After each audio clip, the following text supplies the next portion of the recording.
अब आपका ये वाला एक जो क्वेश्चन शुरू हो रहा है, जैसे जो सी वाला, rectangular box has height this much. तो आपने माचिस की डिब्बी तो देखी होगी, माचिस की डिब्बी कैसी होती है, ठीक है। तो माचिस की डिब्बी में सबसे पहले मैं आपको एक डिज़ाइन करके बताती हूँ, शायद आपको थोड़ा ज़्यादा समझ में आ जाएगा। ये रेक्टेंगल होता है जिसमें बड़े वाले साइड को हम लेंथ कहते हैं और छोटे वाले साइड को हम ब्रेथ कहते हैं। ये तो पता है ना आपको। ये भी रेक्टेंगल का ये लेंथ है और ये भी लेंथ है, ये ब्रेथ है और ये भी ब्रेथ है, ठीक है, ये पता है। लेकिन इसमें हाइट है, इसने क्या बोला, it has a height of 8 centimetres. तो पहले तो मैं हाइट वाला डिज़ाइन अगर मैं बनाऊँ तो कुछ इस तरह से बनेगा।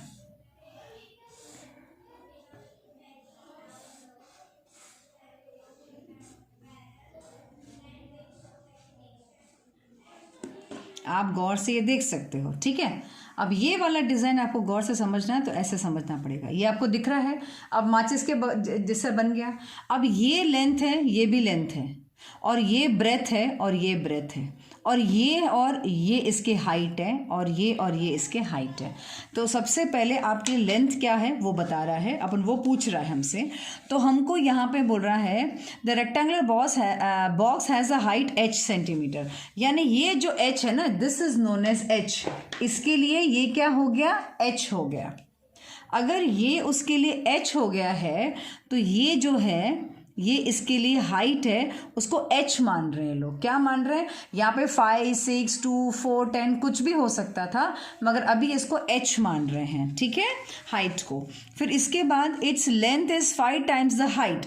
अब लेंथ में देखो बहुत सारी है, ये भी लेंथ है, ये भी लेंथ है, ये वाला भी लेंथ है और ये वाला भी लेंथ है। आप जिसको लेना चाहो ले सकते हो।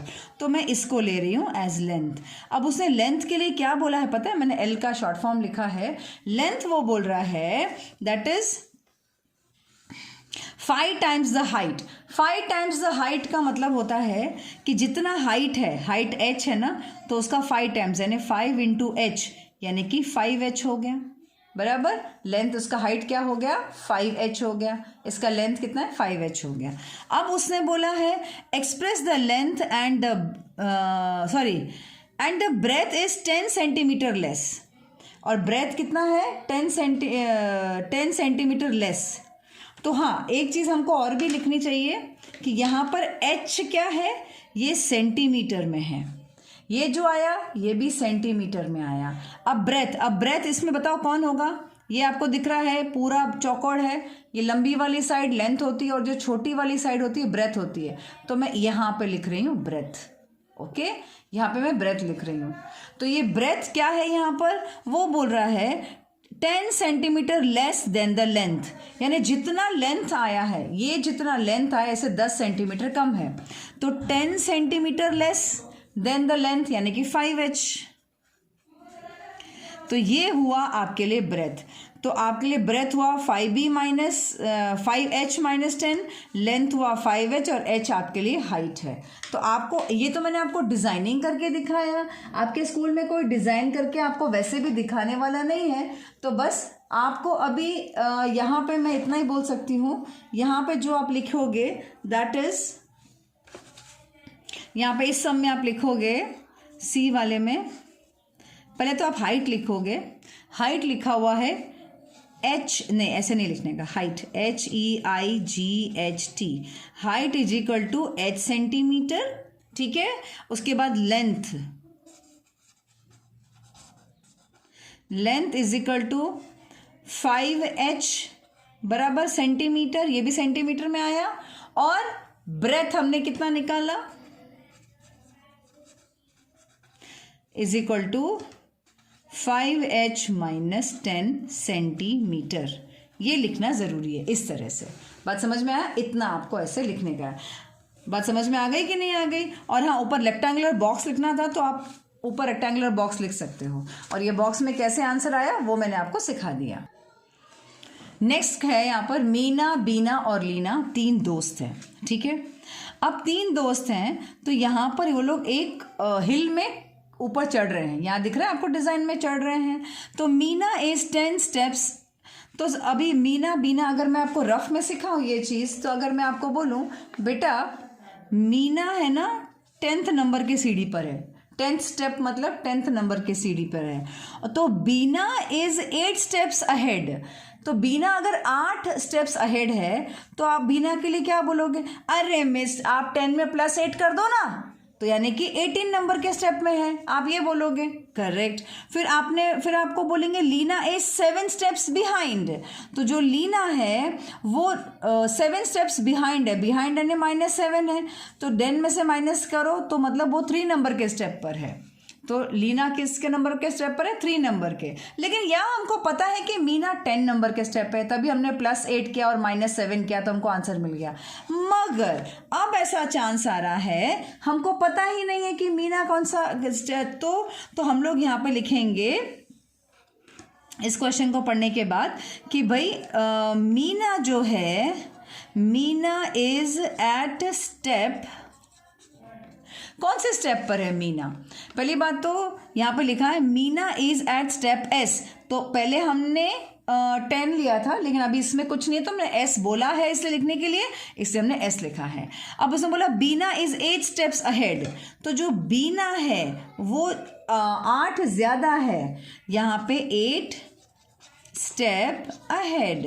तो अगर ज़्यादा है तो दैट मीन्स S +8 आएगा। यस और नो? करेक्ट। उसके बाद वो बोल रहा है लीना इज 7 स्टेप बिहाइंड। तो मुझे पहले लिखना पड़ेगा लीना इज 7 स्टेप बिहाइंड। अब कितने बिहाइंड है यहाँ पर? 7 स्टेप बिहाइंड है, यानी कि S -7 बराबर। तो मीना कहाँ पर है, बीना कहाँ पर है, लीना कहाँ पर है, आपको पता चल गया है। अब और एक है the total number of steps on the hill top is 10 less than 4 times what Beena has reached. अब ये ध्यान से देखना है, जो बहुत ध्यान से, 10 less than 4 times what Meena has reached. तो मीना में तो S में है, 10 लेस देन। अब देखो, तो पहले तो आप यहाँ पे जो सिखा रही हूँ मैं उस पर ध्यान देना। टोटल नंबर ऑफ स्टेप्स पहले लिखोगे आप।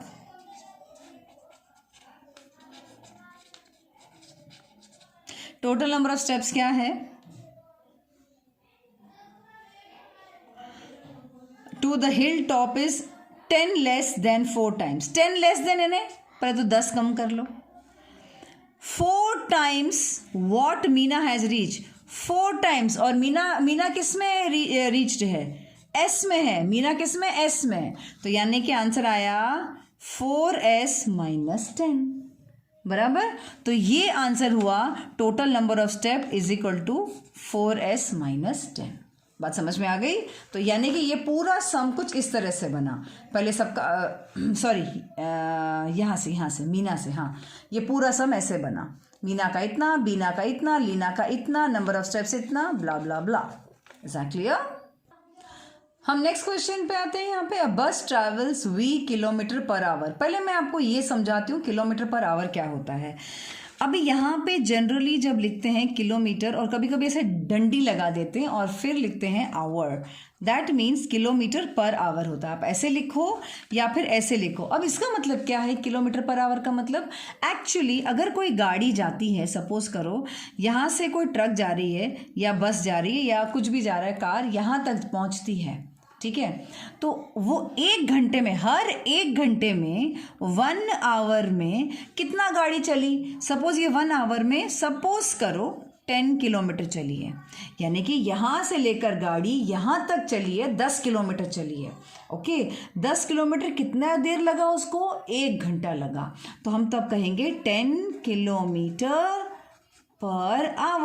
तो जिसने भी, आपको ये डिज़ाइन नहीं भी हो तो समझ में आना चाहिए, 10 km/h का मतलब होता है कि 1 घंटे में वो 1 किलोमीटर चला है।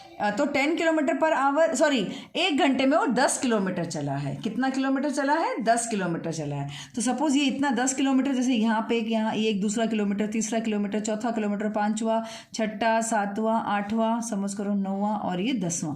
तो ऐसे 10 किलोमीटर्स पार करके ये यहाँ पर आपके पास आया है। ठीक है, बात समझ में आ गई? 10 किलोमीटर्स का मतलब क्या होता है? यानी km/h का मतलब क्या हो गया? अब यहाँ पे कोई नंबर नहीं दिया हुआ है।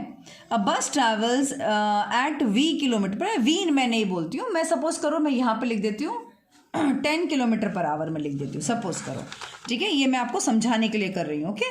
तो यहाँ पे अगर मैंने लिखा है 10 किलोमीटर पर आवर अगर मैं बोल रही हूँ, तो बस ट्रैवल्स 10 किलोमीटर पर आवर, ये मैं v की जगह 10 लिख रही हूँ। ये v एक्चुअली उसने स्पेलिंग दिया है, आपको समझ में नहीं आएगा, इसमें मैं 10 लिख रही हूँ ताकि पहले आप समझ सको मैं क्या बोलना चाहती हूँ, ठीक है। It is going from Daspur to Bispur, यानी कि एक दासपुर एक जगह है और यहाँ पे बीसपुर एक जगह है, यहाँ से यहाँ तक वो जा रही है, ठीक है, दासपुर से लेकर बीसपुर तक। तो यहाँ पर after the bus has travelled 5 hours, यानी दासपुर से लेकर ये बीसपुर तक जो चली है 5 घंटे चली है। कितने घंटे चली है? 5 घंटे चली है। बीसपुर इज स्टिल 20 किलोमीटर अवे, यानी बीसपुर अभी तक पहुंचे नहीं है, अभी भी यहाँ पर ये जो इतनी जगह बाकी है वो 20 किलोमीटर बाकी है। कितना बाकी है? 20 किलोमीटर बाकी है। ये जो ऑरेंज में मैंने किया है समझ लो ये 20 किलोमीटर बाकी है। What is the distance from Daspur to Bispur, तो दासपुर से लेकर बीसपुर तक कितना दूर है वो बताना है आपको। तो यहाँ पे 10 किलोमीटर पर आवर से अगर गाड़ी चल रही है, तो अगर मैं इसे यहाँ पे डिस्टेंस अगर तुमको अगर हम बताएं तो क्या आना चाहिए बताओ? तो यहाँ पर आ जाएगा कि भाई 5 घंटे चली है बराबर, और 1 घंटे में पर आवर यानी 1 घंटे में कितना किलोमीटर चल रही है? 10 किलोमीटर चल रही है। तो इसको आप मल्टीप्लाई कर देंगे 10 से, यानी कि ये हो गया 50 और प्लस 20 किलोमीटर्स बाकी है, और ये 20 किलोमीटर्स, तो यानी कि ये हुआ 70 किलोमीटर दूरी पर है दासपुर और बीसपुर। बात समझ में आ गई? ये तो मैंने आपको नंबर दिया है इसलिए आपको समझ में आ गया। लेकिन अब इस जगह पर यहाँ पर जो आपको जो क्वेश्चन दिया है that is given as v kilometre, v, तो आप इसकी जगह अभी इमेजिन करो ये v हो गया, 10 किलोमीटर पर आवर की जगह वो क्या हो गया? v किलोमीटर हो गया। तो अब आपके लिए क्या होगा? सेम ये सिचुएशन है, दासपुर से बीसपुर जाना है तो यहाँ पर v किलोमीटर पर आवर हो गया और 5 घंटे लग रहे हैं। तो अब आपके लिए जो नया सिस्टम बनेगा वो बनेगा कुछ 5 multiply by v, sorry v, 5 multiply by v और 20 किलोमीटर्स बाकी हैं, 20 किलोमीटर्स बाकी है।